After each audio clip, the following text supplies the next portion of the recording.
Hey everyone, this is Ask the Pastor. My name's Ryan, and I field questions from the internet about theology or doctrine or ministry, and I do my best to answer every last one of them. Here's today's question. Somebody asked me, of all the religions in the world, how can you be sure you have picked the right faith? That's a good question. I actually want to give two kinds of answers to it. The first one is I want to kind of pick on that word sure. How can I be sure that I've picked the right faith? You know, the truth is, speaking in full humility, I can't be sure. I have been wrong before, and it's entirely possible I am wrong about this. If I am deceived, if my eyes deceive me, if my experiences don't line up, if the Hindu god Ganesha is a trickster and he's just messing with me, there wouldn't be anything I could do about it. And so I can't say that I am sure really of anything. I can say, though, that within my lack of surety, and especially among world religions, that there is immense value to me in specializing in what I specialize in. Right? So I think that Christianity is true, and I think it's the truest and the best religion. But I also think that all of the other faiths in the world have little glimmers of the truth and ways in which they are grasping after God and trying to reach the same thing I am reaching. And they even have aspects of the truth that I don't have. And so, while I think that Christianity is true, that it's the best, it's certainly my favorite, and I think there are good reasons for that, and I'll get into those, I also think that there's something to be said for, like, if I were a podiatrist, right? If I had spent my life and dedicated it to the study of the medical treatment of foot problems and understanding feet really perfectly, and you ask me, oh, but there are so many fields of medicine in the world. Why are you not a nephrologist? Why didn't you study the kidneys? Why are feet better than kidneys? I would say, what kind of a ridiculous question is that? The nephrologists study nephrology. I study podiatry. There is value in me traveling as far as I can along this road, this path to God, and trying to do it as sincerely and as fully and as well as I can, independent of what anybody else is doing. Now that brings me to my second answer, which is, okay, but I've got to pick. Ryan, you're an ordained Christian minister. You've kind of picked a path. I haven't picked one yet. Which one should I pick? And do you have a reason why I might pick the Christian path?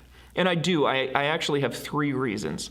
And I want to give credit where credit is due to Craig Hazen for giving these three reasons. I would say Christianity is really special because, number one, it's rational. It's falsifiable. We make a historical claim at the center of our religion that Jesus Christ rose from the dead. If that's not true, we are sunk. Then all this non-surety I have, it's over. The game is up.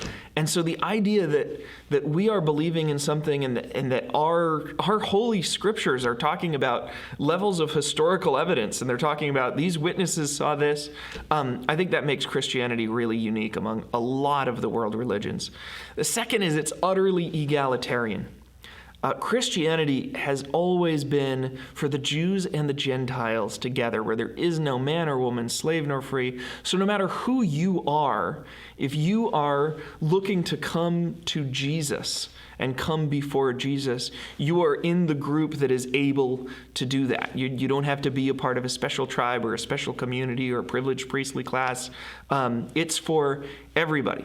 And so if you're anybody, you might check that one out first before you go specifying and limiting things to smaller subsets of creation.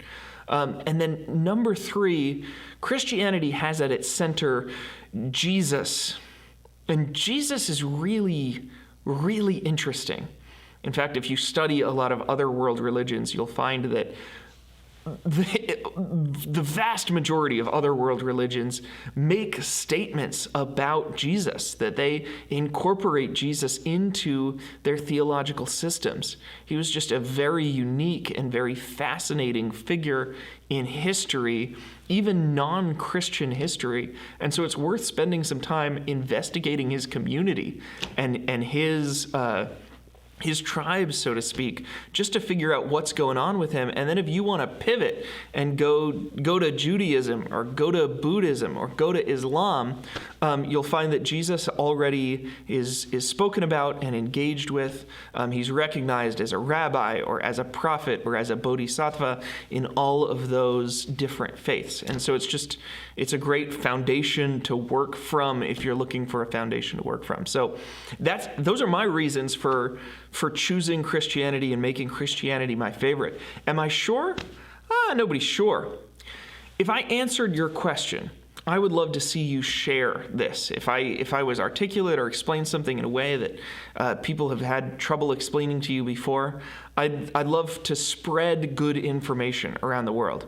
On the other hand, if I've given bad information or said something stupid, I'd love to be corrected. So why don't you tell me what I said that was stupid? Make a video of yourself or give me a comment that just says, hey, you missed this thing, and we'll keep talking about it. And if you've got your own question, I hope you'll send it to me. One of the best ways to get it to me is just right down there in the comments, and I will make a video about your question. Meanwhile, you might like these other questions I answered. Thanks. Bye.